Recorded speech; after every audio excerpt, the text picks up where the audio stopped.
Der Plan ist es noch, das ist ja die originale 1,85 Zoll Felge hinten, gegen diese Felge auszutauschen. Die habe ich damals bei der Gabel mitbekommen. Die ist nämlich etwas breiter.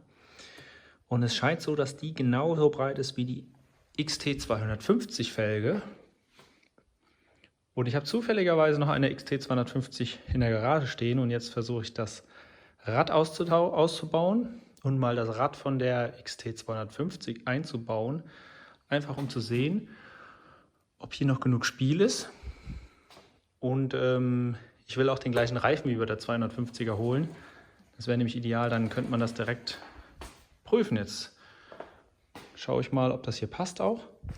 Und dann können wir auch sagen danach, ob eine 250er XT-Felge in eine 500er Schwinge reinpasst. Ich denke mal, die Bremsaufnahme passt nicht, aber das sehen wir ja dann. Also die wird dann anschließend ausgespeicht und in die Radnabe eingespeicht, weil hier haben wir ja Scheibenbremsaufnahme und hier Trommelbremsaufnahme. Und ich wollte ja auch man sieht ja hier, die Speichen müssen ausgetauscht werden. Ich wollte Edelstahlspeichen kaufen. Dadurch muss ich das ganze Rad ausspeichen, das muss ich auch hier pulvern. Und wenn ich es schon ausspeichere, dann kann ich auch gleich auf die hier wechseln. Hier ist ein 120er Reifen drauf. Wo steht es da? 120/90, der passt auf jeden Fall schon mal nicht rein, aber das können wir auch gleich mal testen. Ja, dann bauen wir es mal aus.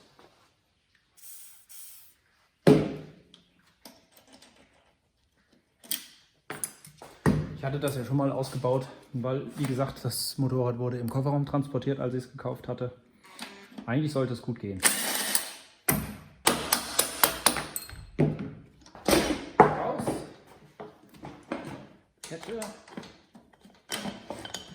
Und raus. Eigentlich kann ich die Kette auch mal komplett rausmachen, die stört ja eh nur. Hat die ein Schloss? Ne, die hat kein Schloss.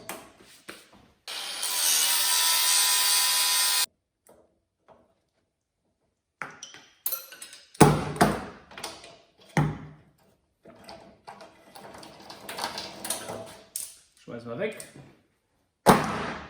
Große Rad einzubauen, also es breitet mit der 120, das sollte ja nicht passen.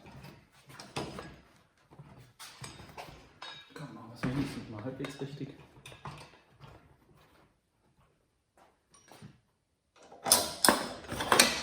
Ja, die Achse passt nicht. So, den scheiß Kompressor noch auf. Ich habe jetzt mal 2,5 Bar drauf gemacht. Ich hoffe, der Schlauch platzt nicht, weil das Ding schon, keine Ahnung wie alt ist. Könnt ihr mal auf die Dot drauf sehen. Ja, der Reifen ist schon 2001. Ich denke mal, der Schlauch dann auch. Ich habe jetzt Druck drauf gemacht, weil der Reifen, der wölbt sich dann etwas mehr und ja, könnte noch ein bisschen schmaler werden oder sich Form ändern. Deswegen wollte ich es auf jeden Fall mal prüfen. Sitzt sehr locker drin. Ist natürlich doof jetzt. Aber wenigstens mal die Möglichkeit zum Gucken. Und ihr seht,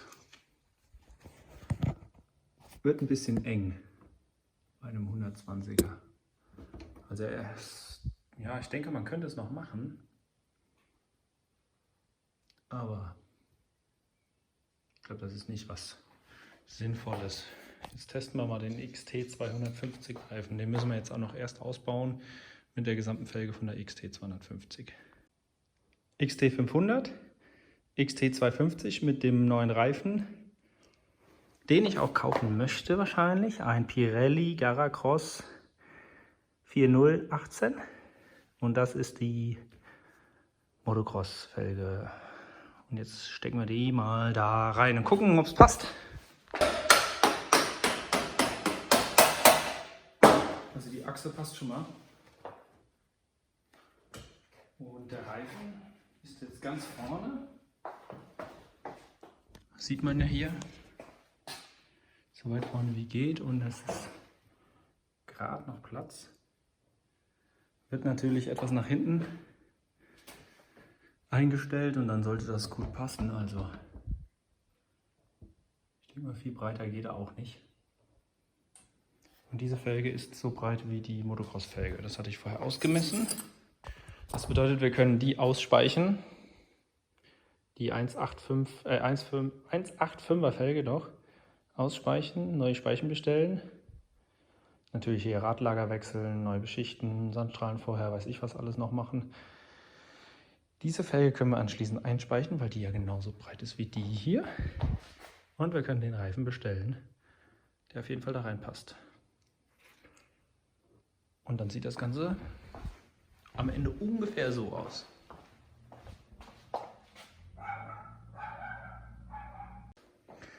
Vorne wird es genauso gemacht, Felge ausgespeicht. Die hier ist nämlich etwas dünner als die originale XT-Felge. Das einzige Problem ist, hier da muss ich überprüfen, ob die Speichenlänge übereinstimmt mit den originalen Speichen. Dann kann ich nämlich Edelstahl nehmen. Sonst müsste ich mal schauen, das hier sieht auch schon so aus wie Edelstahl. Ob ich die weiterhin verwende, dann müsste ich nur die Nippel neu kaufen, weil die gerostet sind. Weil so eine alte Felge in so einem guten Zustand müsste eigentlich Edelstahl sein. Können wir auch mal kurz überprüfen, ob der Magnet hält. Weil Edelstahl ist ja nicht magnetisch. Ja, und sieht nicht so aus. Das wäre nämlich ideal, dann würde ich die ausspeichen, ein bisschen polieren, neuen Nippel aus Edelstahl kaufen, das kostet ja gar nichts. Die müssten nämlich aus Stahl sein, hier hält es. Die Felge ist aus Alu, da sollte es auf jeden Fall nicht halten. Können Sie nochmal hier machen, da ist kein Ventil, nicht, dass dann jemand sagt, das Ventil ist aber magnetisch. So, das sind übrigens R45 Felgen da hinten, falls jemand interessiert. Also Edelstahlspeichen können wir wieder verwenden, super. Nippel kaufen, ausspeichen. Hier dieses blöde Tarogetriebe brauchen wir eh nicht. Könnte man verwenden, aber das ist ja oldschool. Sind auch gute hier Felgen. Die speichern wir aus und dann kaufen wir vorne auch. Da haben wir eh genug Platz hier. Schönen fetten Reifen, dann geht das ab. So, ich habe es jetzt nochmal kontrolliert. Beim TÜV sollte es keine Probleme geben. Wir fahren ja die originale Reifenpaarung von der XT500. Vorne machen wir die 1,85er Felge vorne rein. Also original bleiben wir hinten, vorne natürlich bleiben wir original. Hinten fahren wir eine 2,15er Felge statt einer 1,85er Felge. Das ist quasi dann die Originalfelge von der XT250. Und bei einer XT250 ist ja auch der gleiche Reifen montiert, deswegen sollte es auf keinen Fall Probleme mit dem TÜV geben, sofern es hier hinten reinpasst. Und wäre ja eine ganz coole Sache dann. Theoretisch könnten wir auch, ich hatte das hier ausgemessen, wie breit wir sind. Das hier ist die Tabelle zur Kombination mit Reifen und Felgen. Wir könnten beim 4,0er Reifen mit 18 Zoll, das haben wir ja hier hinten, sind wir aktuell bei der 2,15er Felge. Und die 2,5er Felge wäre die ideale Felge, also wir könnten sogar noch eine dickere drauf bauen. Oder sogar noch diese dickere hier, die 2,75er. Wahrscheinlich mit einer Reifenfreigabe dann auch noch dicker, aber was soll man da so einen breiten, fetten Reifen machen, der eh nicht reinpasst am Ende. Ja, die Reifen habe ich jetzt bestellt. Warten wir, bis sie kommen und dann geht's weiter. Jetzt machen wir erstmal wieder mit dem anderen Krempel weiter. Das wird jetzt alles auch so ein bisschen, vielleicht ist es hier oben mal einen Schritt weiter oder unten mal. Das wird alles so ein bisschen durcheinander sein, aber ich versuche das gut zu sortieren, um dann die Videos entsprechend aufzuarbeiten.